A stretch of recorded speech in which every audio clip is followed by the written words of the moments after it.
My name is Vikas Rajora and my subject is biology.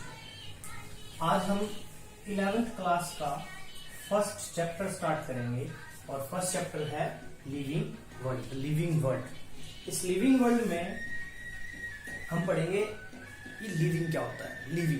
Living वो होता है जो ग्रोथ, रिप्रोडक्शन, मेटाबॉलिज्म और सेल्फ कॉन्शियस होता है। These are the unique feature of living, उसको बोलते हैं हम लिविंग। अब इस लिविंग को डिस्क्राइब करने के लिए हम क्या करेंगे, एक एक उसके फीचर को एक्सप्लेन करेंगे, जानेंगे कि लिविंग और नॉन लिविंग में क्या डिफरेंस है। जैसे फॉर एग्जांपल हम पहला फीचर लेते हैं growth.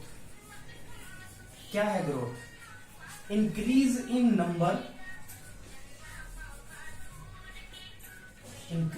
Number and mass is called growth. और ग्रोथ जो होती है ये लिविंग ऑर्गेनिजम्स में होती है, क्योंकि लिविंग ऑर्गेनिज्म में जो सेल्स होती हैं वो डिवाइड करती है और डिवाइड करके नंबर और मास इंक्रीज करती है, जिससे उस लिविंग ऑर्गेनिज्म की ग्रोथ होती है। जैसे कुछ एग्जांपल लेते हैं। एक मल्टी सेलुलर ऑर्गेनिज्म है।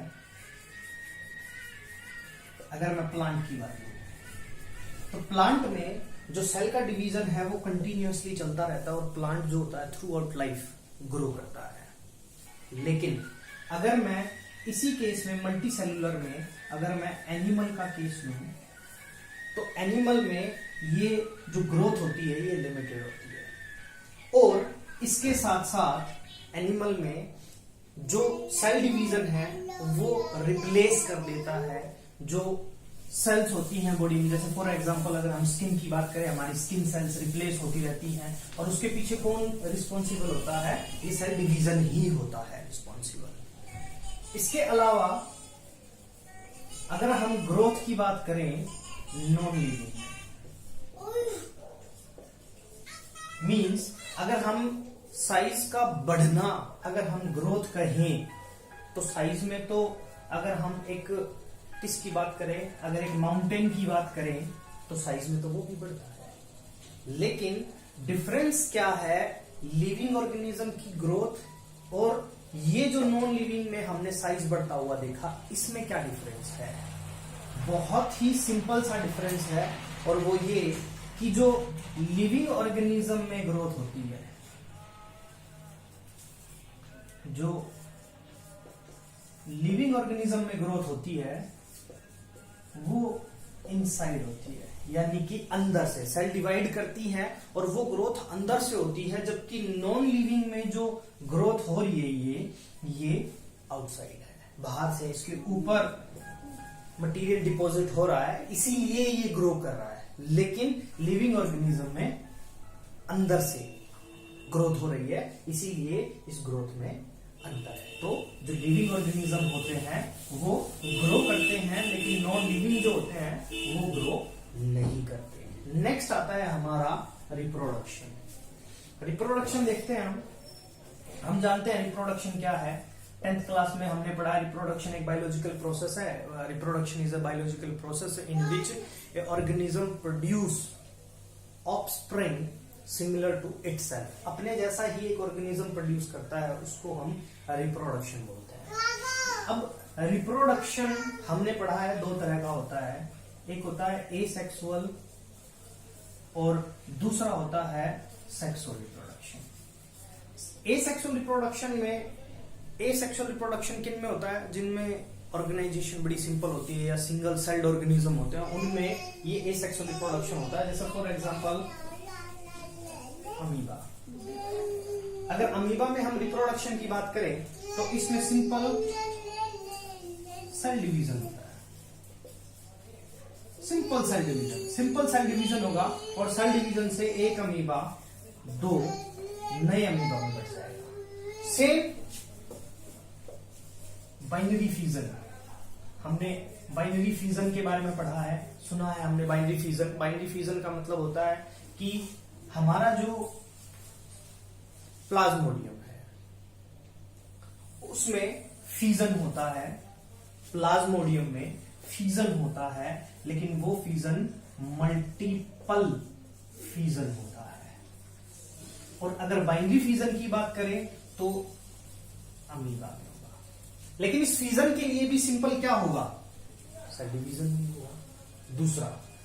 दूसरा एसेक्सुअल रिप्रोडक्शन में गैमीट्स नहीं बनते। सेक्सुअल रिप्रोडक्शन की बात करते हैं। सेक्सुअल रिप्रोडक्शन में गैमीट फॉर्मेशन होता है, गैमीट्स बनते हैं। टू पेरेंट्स अपोजिट सेक्स के इन्वॉल्व होते हैं और वो गैमीट्स अपोजिट सेक्स से आते हैं, फ्यूज करते हैं और जाइगोट बनाते हैं। उसको बोलते हैं हम सेक्सुअल रिप्रोडक्शन। और एक नया ऑर्गेनिज्म डेवलप हो जाता है जो सिमिलर होता है अपने पेरेंट का, दैट मीन ह्यूमन से ह्यूमन ही प्रोड्यूस होता है। हालांकि थोड़ा सा दिखने में अलग होता है, लेकिन जो कैरेक्टरिस्टिक फीचर्स हैं उसके वो बिल्कुल ह्यूमन जैसे सिमिलर होते हैं। तो ये रिप्रोडक्शन है। लेकिन अब इस रिप्रोडक्शन जो लिविंग ऑर्गेनिज्म का हम फीचर कह रहे हैं, इसमें एक बीच में थोड़ी सी प्रॉब्लम है, और वो ये कि अगर हम कहें कि लिविंग ऑर्गेनिज्म रिप्रोडक्शन करते हैं तो इसका मतलब ये हुआ जो लिविंग ऑर्गेनिज्म रिप्रोडक्शन नहीं करते वो लिविंग नहीं होते। जैसे फॉर एग्जांपल अगर हम म्यूल का एग्जांपल लें,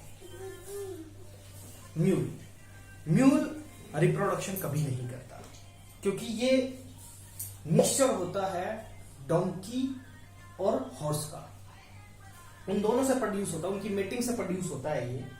तो म्यूल कभी भी रिप्रोडक्शन नहीं करता, तो क्या ये लिविंग नहीं है? तो दैट मीन जो रिप्रोडक्शन है is not the right criteria for the living organism. That mean ये फुलफिल नहीं करता कि एक ऑर्गेनिज्म लिविंग है या नहीं है पूरे तरीके से। मोस्ट प्रोबेबली करता है लेकिन पूरे तरीके से ये नहीं कर पाता। नेक्स्ट उसके बाद आता है हमारा मेटाबॉलिज्म। मेटाबॉलिज्म क्या होता है? मेटाबॉलिज्म की अगर मैं एक सिंपल सी डेफिनेशन कहूं तो ये होगी कि sum total of chemical reaction take place in the living organism. जितनी भी केमिकल रिएक्शंस है लिविंग ऑर्गेनिज्म में जो हो रही है उनका जो टोटल है वो मेटाबॉलिज्म कहलाता है। मेटाबॉलिज्म दो वर्ड से मिलकर बना है, कैटाबॉलिज्म और एनाबॉलिज्म। कैटाबॉलिज्म जिसमें एक मॉलिक्यूल या एक जो सब्सटेंस है वो टूटता है और काफी सारे में टूट जाता है। जैसे फॉर एग्जांपल अगर हम बात करें स्टार्च है, तो स्टार्च टूटेगा तो ये ग्लूकोज बनाएगा। एनाबॉलिज्म का मतलब होगा जब स्मॉल मॉलिक्यूल्स जुड़कर एक लार्ज मॉलिक्यूल बनाएंगे। दैट मीन इसका उल्टा, इसमें टूट रहा है यानी कि ब्रेकडाउन हो रहा है और इसमें सिंथेसिस हो रही है, ये एनाबॉलिज्म होगा। जैसे फॉर एग्जांपल हम कहें अमाइनो एसिड मिलकर प्रोटीन्स बना रहे हैं, मैनी अमाइनो एसिड मिलकर प्रोटीन्स बना रहे हैं, दिस इज एनाबॉलिज्म। और ये सिर्फ लिविंग ऑर्गेनिज्म में होता है, नॉन लिविंग ऑर्गेनिज्म में नहीं होता। तो मेटाबॉलिज्म एक इंपॉर्टेंट फीचर है लिविंग ऑर्गेनिज्म का जो फुलफिल करता है पूरी तरीके से, इसका कोई एक्सेप्शन नहीं है। जैसे रिप्रोडक्शन का था अभी, इसका कोई एक्सेप्शन नहीं है। दैट मीन कि लिविंग ऑर्गेनिज्म में होता है, यानी कि वो ऑर्गेनिज्म लिविंग है जिसमें मेटाबॉलिज्म होगा। नेक्स्ट है कॉन्शियसनेस। कॉन्शियसनेस क्या है? जो लिविंग ऑर्गेनिज्म होते हैं वो टेम्परेचर के लिए, हीट के लिए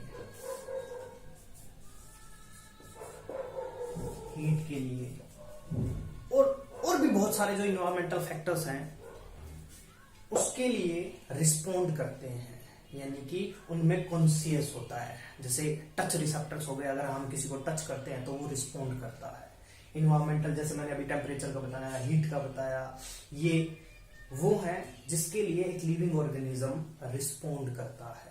नॉन लिविंग ऑर्गेनिज्म कभी रिस्पोंड नहीं करते। अगर हम एक, ये मैंने अभी डस्टर पकड़ा है, अगर मैं इसको फेंक के मारता हूं तो ये क्या रिस्पोंड करेगा? कुछ भी नहीं। लेकिन अगर हम किसी को मारते हैं, दैट मीन या तो वो बदले में हमें मारेगा या देखेगा या भागेगा, कुछ तो रिस्पॉन्ड करेगा, दैट मीन सेल्फ कॉन्शियसनेस।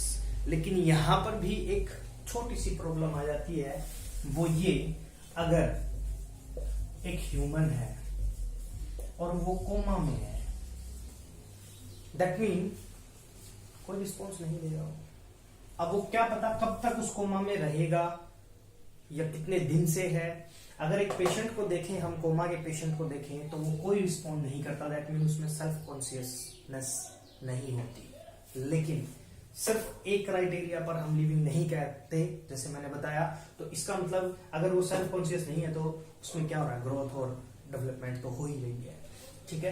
तो यहां पर भी थोड़ा सा सेल्फ कॉन्शियसनेस में अभी थोड़ा सा यहां पर ये प्रॉब्लम हो जाती है, वेल डिफाइन नहीं करता ये लिविंग। नेक्स्ट, उसके बाद देखते